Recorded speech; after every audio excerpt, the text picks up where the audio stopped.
प्रिय विद्यार्थियों नमस्कार। हम आज आपके सम्मुख उपस्थित हुए हैं भारतीय राष्ट्रीय कांग्रेस की स्थापना पर परिचर्चा करने के लिए। हमने पिछले वीडियो में आपसे परिचर्चा किया कि भारत में राष्ट्रीय आंदोलन का उदय कैसे हुआ, उसके पीछे कौन कौन से कारक उत्तरदायी रहे। आज हम आपको बताएंगे कि भारतीय राष्ट्रीय कांग्रेस की स्थापना कैसे हुई। प्रिय विद्यार्थियों, ये जो भारतीय राष्ट्रीय कांग्रेस है, ये कोई इकलौता संगठन ब्रिटिश इंडिया का नहीं है। इसके पूर्व भारत में कई क्षेत्रीय और अखिल भारतीय स्तर के संगठन बन चुके थे। जो उल्लेखनीय संगठन हैं उसमें हम नाम ले सकते हैं राजा राम मोहन राय द्वारा स्थापित बंग भाषा प्रकाशन सभा 1836। कौन सा? बंग भाषा प्रकाशन सभा 1836 किसका बनाया हुआ है? राजा राम मोहन राय का। 1866 में दादा भाई नौरोजी ने भी एक संगठन बनाया, east India association. East India association 1866। 1870 में गोविंद रनाडे ने भी पूना सार्वजनिक सभा बनाया। क्या बनाया? पूना सार्वजनिक सभा बनाया। शिशिर घोष ने 1875 में इंडिया लीग बनाया। क्या बनाया?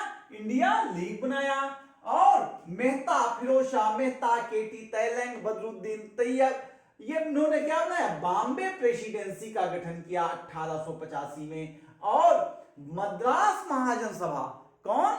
मद्रास महाजन सभा बी राघवाचारी अय्यर और पी आनंद चालू ने बनाया। इस प्रकार ये जो 5-6 संस्थाएं हैं जो हम आपसे स्पेसिमेन के रूप में प्रयोग कर रहे हैं, इन्होंने भारत में संगठनों के अखिल भारतीय स्वरूप को लाने में नींव का काम किया।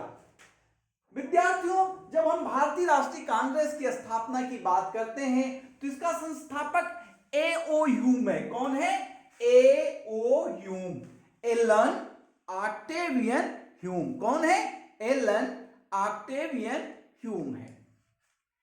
ऐसे ही अचानक नहीं भारतीय राष्ट्रीय कांग्रेस की स्थापना कर दिया। ए.ओ. ह्यूम रिटायर्ड आदमी है, आईसीएस है, रेवेन्यू का सेक्रेटरी है। रिटायर होने के बाद इसने पूरे भारतीय उपमहाद्वीप का, किसका? पूरे भारत उपमहाद्वीप का भ्रमण किया। इसके अतिरिक्त क्या किया? बंबई, मद्रास और कलकत्ता के नेताओं से बातचीत किया। और क्या किया? ए.ओ. ह्यूम ने 1 मार्च 1883 को, कब? 1 मार्च 1883 को कलकत्ता यूनिवर्सिटी के विद्यार्थियों को संबोधित किया और कहा कि एक संगठन बनाने की जरूरत है। कैसा संगठन बनाने की जरूरत है? जो सामाजिक, राजनीतिक, मानसिक और नैतिक पुनरुत्थान का कार्य करे। उन्होंने कहा कि हमें एक खत लिखा कलकत्ता के युवाओं के नाम, कहा कि हमें 50 नवयुवक ऐसे चाहिए जो आत्मविश्वासी हो, संयमी हो, लीडर हो। कितने नवयुवकों की मांग किया? 50 नवयुवकों की मांग किया। ये सारी घटना के बाद ए.ओ. ह्यूम ने लॉर्ड डफरिन से चर्चा किया कि हम एक संगठन बनाना चाहते हैं और जिसका उद्देश्य सामाजिक कार्यक्रमों को चलाना, राष्ट्रभक्ति की भावना को प्रोत्साहित करना, अधिकारों के विषय में जागरूक करना, इन उद्देश्यों से हम संगठन बनाना चाहते हैं। डफरिन ने ह्यूम से कहा, भैया आपका काम तो ठीक है, बढ़िया है, लेकिन इसमें एक काम आप और करिए। कहीं क्या करें? कहा कि आप जो हैं एक काम करिए कि इस संगठन में राजनीतिक विचार और विनिमय को भी शामिल कर लीजिए। ए.ओ. ह्यूम ने कहा ठीक, इसको भी शामिल कर। ए.ओ. ह्यूम ने डफरिन से चर्चा के बाद इंग्लैंड गए और इंग्लैंड जाकर के लॉर्ड रिपन से मिलते हैं। किससे मिलते हैं? रिपन से मिलते हैं, लॉर्ड डलहौजी से मिलते हैं और जॉन ब्राइट से मिलते हैं। रिपन तो कहता है, रिपन बहुत अच्छा आदमी, वो कहता है कि भारत जो शिक्षित भारतीय हैं ये पॉलिटिकल रियलिटी है और ब्रिटिश को यह स्वीकार करनी चाहिए, इस राजनीतिक वास्तविकता को शिक्षित भारतीयों को स्वीकार करना चाहिए। अब जब वो कौन? ए.ओ. ह्यूम इंग्लैंड से विचार विमर्श करके आते हैं संगठन के विषय में, तब कहते हैं कि अब हम संगठन स्थापित करेंगे। कहें कैसे? कहा कि हम पूना में 25 से 28 दिसंबर 1885 में एक बुला रहे हैं बैठक। कहां बुला रहे हैं? पूना में। किसके लिए? एक संगठन स्थापना के लिए।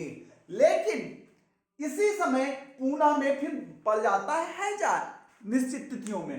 परिणाम क्या हुआ? ये बैठक जो है बंबई में बुलाई गई। कहां बुलाई गई? बंबई में। बंबई के गोकुलदास तेजपाल संस्कृत पाठशाला में बैठक हुई। किस तारीख से? 25 से 28 दिसंबर 1885। और 28 दिसंबर को नेताओं के साथ प्रतिनिधियों के साथ बातचीत करके यह तय किया गया कि इस संगठन का नाम क्या रखा जाएगा? इस संगठन का नाम रखा जाएगा भारतीय राष्ट्रीय कांग्रेस। क्या रखा जाएगा? भारतीय राष्ट्रीय कांग्रेस। इस संगठन के संदर्भ में जो लोग इकट्ठा हुए उनकी संख्या थी 72। कितने प्रतिनिधि आए? 72 आए। इस 72 प्रतिनिधियों में मुसलमानों की संख्या 2 थी और महिलाएं 0 थी। मुसलमान 2 और महिलाएं 0। इस 72 प्रतिनिधियों में मुख्य लोग कौन थे?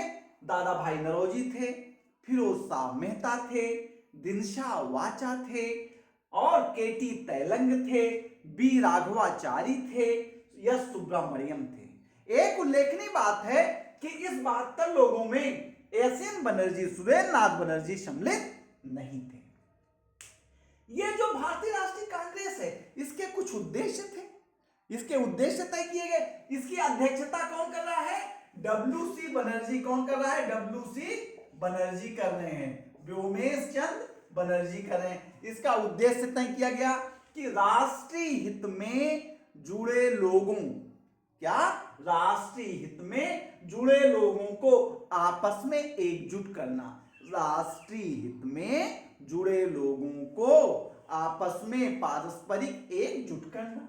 दूसरा, राष्ट्रीय एकता का संवर्धन करना, परिवर्धन करना, पोषण करना।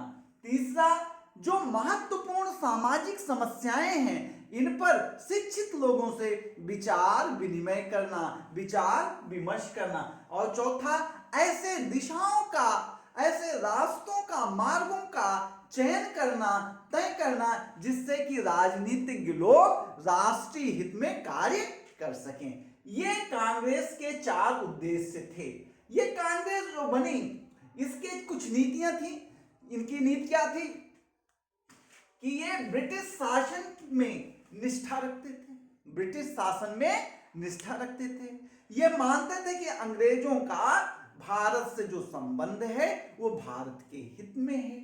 और क्या मानते थे? ये ब्रिटिश शासन को कहते थे कि यही एक शासन है जो भारत के लिए क्रमिक सुधार ले आएगी, अर्थात क्रमिक सुधारों में विश्वास करते थे। और ये लोग ब्रिटिश हुकूमत के प्रति श्रद्धा का भाव रखते थे। अब ये तो हो गया क्या? भारतीय राष्ट्रीय कांग्रेस की स्थापना। आगे चल करके ये कहा गया कि ये भारतीय राष्ट्रीय कांग्रेस जो बनाई गई इसके पीछे 2 अवधारणाएं खुल करके आई। वो 2 अवधारणाएं क्या हैं?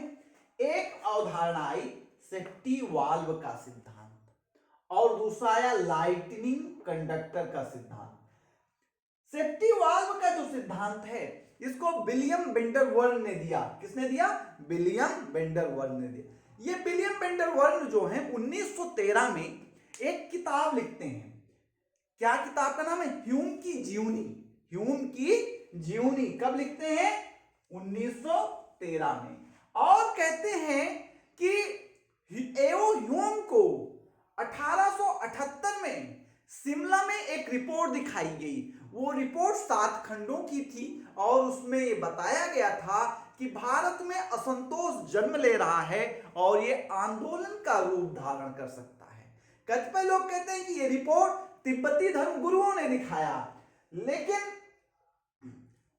इस बात को जब एओ ह्यूम जाने तो डफरिन से चर्चा किया और डफरिन की सलाह पर कांग्रेस को बनाया गया ताकि जो असंतोष उपज रहा है उस असंतोष को कांग्रेस के बैनर तले लोग आए, विचार विमर्श कर अपने असंतोष को बाहर निकाल दें, वो प्रेशर का काम ना करे ताकि वो कोई महत्वपूर्ण आंदोलन ना खड़े कर सके। ये जो सेफ्टी वाल्व की कल्पना है ये प्रेशर कुकर से आई हुई है। जैसे प्रेशर कुकर में जब ज्यादा प्रेशर होता है तो पूरा एक घटना को अंजाम दे सकता है, तो घटना को न देने पाए इसलिए उसके ऊपर सेफ्टी वाल्व ढक्कन पे लगा दिया था। जब ज्यादा प्रेशर होता है तो सेफ्टी वाल्व उड़ जाता है और सारी गैस, सारा दबाव निकल जाता है।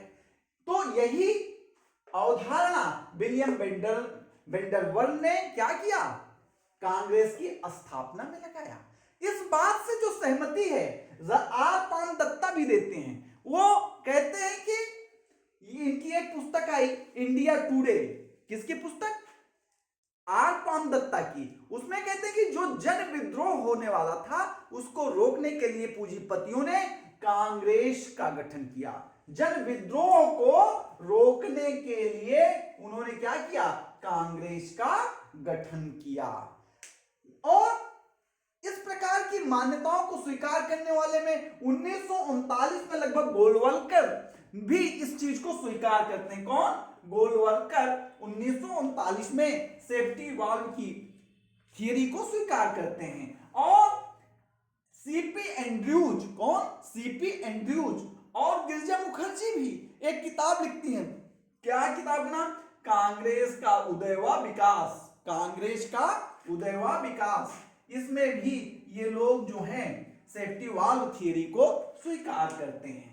लेकिन 1950 के दशक में यह बात आई कि नहीं, ये सेफ्टी वाल्व की जो थियरी है ये गलत है, क्योंकि यदि ह्यूम को 1878 में पता लग गया कि असंतोष जन्म ले रहा है तो कांग्रेस की स्थापना 7 साल बाद क्यों करते।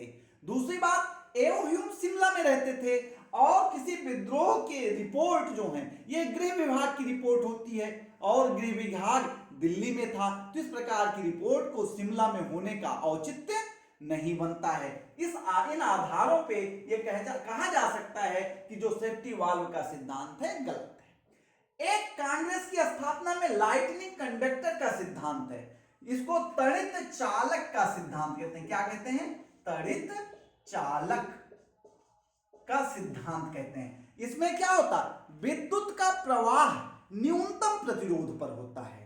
तड़ित चालक सिद्धांत में विद्युत का प्रवाह न्यूनतम प्रतिरोध पर। इस सिद्धांत के समर्थक कौन है, गोखले। गोखले कहते हैं कांग्रेस एक माध्यम है जो आम लोगों की समस्याओं का निराकरण करेगी तथा प्रतिरोध को कम करेगी, हिंसक वारदातों को कम करेगी। और ह्यूम को कहा कि राष्ट्रवादी लोगों को जोड़ने वाले कैटलिस्ट हैं। इस प्रकार से तड़ित चालक का सिद्धांत आया और सेफ्टी वाल्व का सिद्धांत आया।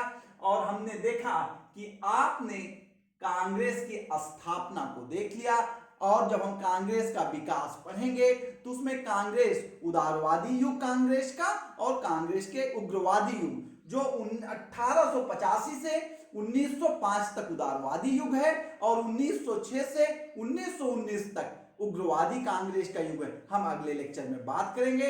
Thank you. हम आपसे अपेक्षा करते हैं कि आपको ये वीडियो पसंद आएगा और हमारे चैनल लर्न विद DRGT को सब्सक्राइब करें, शेयर करें और मेरा मनोबल बढ़ाएं। धन्यवाद।